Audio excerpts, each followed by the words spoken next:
So when you keep saying the Eibishter is perfect, he doesn't need anything, and nothing can bother him, and nothing can affect him because he's perfect, that means that when Jews are suffering, God forbid, it doesn't bother him. It bothers you, and you're only a chelik elokah. But him it doesn't bother. So you're more of a mensch than him.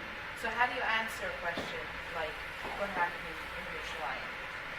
These were men who were davening to their God, to their Eibishter, and God can't protect them in his own Dalet Amos. God is all. It's not a question that's this is a question for myself. How can you? God can do anything. How can God? I guess it's almost similar to the people who went through the Holocaust. But this is people at their talis and tefillin when they're having their time with God, and if that means nothing to God. So I personally believe that the Rebbe is perfect. Perfect. The Rebbitzin said that any day in which there's news that an Israeli soldier got killed, that night the Rebbe can't sleep. Even the 3 hours that he would sleep, if a Jew was killed, he can't sleep. He can't sleep? I thought he was perfect. I'm so disappointed. Perfect means you're not bothered when a Jew dies? Perfect means you're hyper bothered. Okay. So if tzaddikim daimim lebeiram, if the Rebbe can't sleep because one soldier died, what's happening with the Eibishter? But the Eibishter has control over these things. That's a very painful and important question. There is suffering in the world. Whether it's in the past, in the present, there's suffering in the world. The Eibishter controls the world. Why doesn't he stop it? There's suffering and there's suffering. I mean, obviously, we have this. No, it doesn't matter. One soldier getting killed or a massacre, God forbid, it's the same thing. Stop it. So it's supposed to make us stronger. It's supposed to make us. Whoa! What does You got to be careful with an answer to that question. So what happens? You come to the conclusion that since the Eibishter is so perfect, nothing can bother him and nothing can hurt him. Why should he stop it? It doesn't bother him. And you hate him. You're turning like all the people who hate God after a Holocaust. The other response that is totally unacceptable is that he would love to stop it. But as long as you're sinning, he has to punish you. In other words, you blame the victim. Why was there a Holocaust? Every Orthodox rabbi will tell you this. Why was there a Holocaust? Because Jews were assimilating. They weren't keeping Shabbos. There's no merit to that statement? It's not necessarily a palatable statement, but is there no merit? None.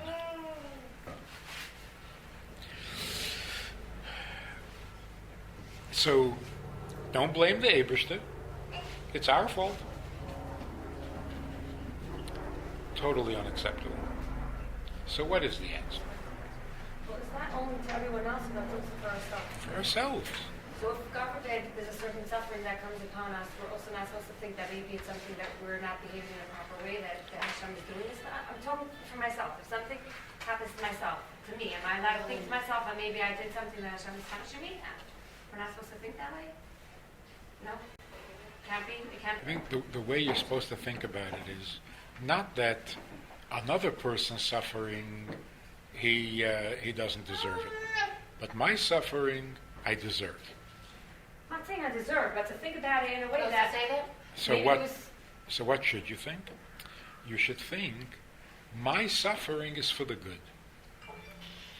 Another person's suffering, I can't say it's for the good. I have to object and try to stop it. But not that my suffering I deserve, because in most cases you don't deserve it. Came from another So it's- level? Like, what do you What does it mean it's for the good? What does it mean it's for the good? What is suffering? It'll- So what you start answering, right? Either the answers are either that Hashem doesn't bother him, or it's because it's a punishment. So what is the answer? Okay. The first answer, or the first part of the reality is that if a human being can be sensitive enough to object to pain and to death, to suffering, even to a lack of peace, if a human being can be sensitive enough, then the Eibishter must be infinitely more sensitive. That has to be your first assumption. If it hurts a human being who is basically an animal, and yet sensitive enough to be uncomfortable with people's suffering, the Eibishter, who is infinitely sensitive, you can't even imagine how much it bothers him. Yeah. That has to be the first assumption. So now the question is, why is the Eibishter willing to suffer? What's he doing?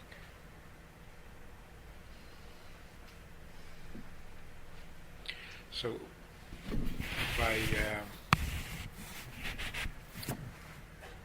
by the Asod HaHarugi Malchus,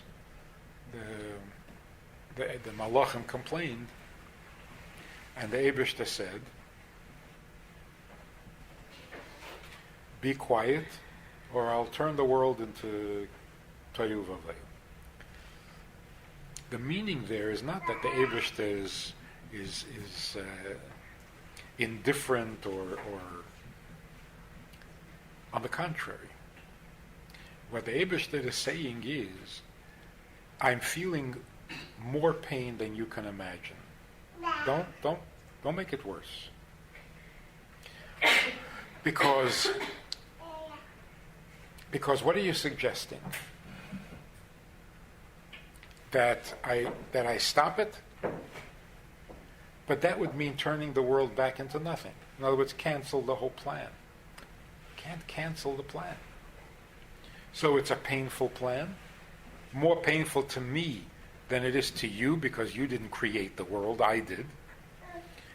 But the plan, the purpose, the kavanah, is so necessary that even if I have to go through all this pain, I will.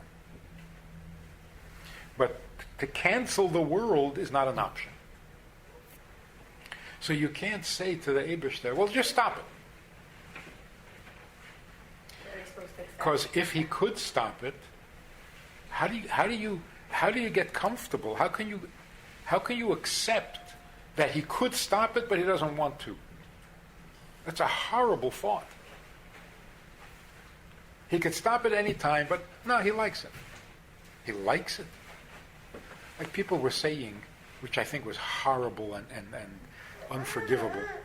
When the Rebbe was not well, people were saying, "Nah, he can get up and go and walk anytime he wants," and he doesn't want. What kind of horrible statement is that? The Alter Rebbe didn't have to go to jail. He wanted to go to jail. He wanted. This is so insane. I thought we always that the Alter Rebbe agreed before he went into the. In other words, he Is that didn't, true? of course it's true. Right. But what does that mean? He doesn't really want it. What it means is, Get some control. what it means, a czar, a goy, has no authority over the Alter Rebbe. If the Alter Rebbe wanted to burn down the whole government, he could have done that.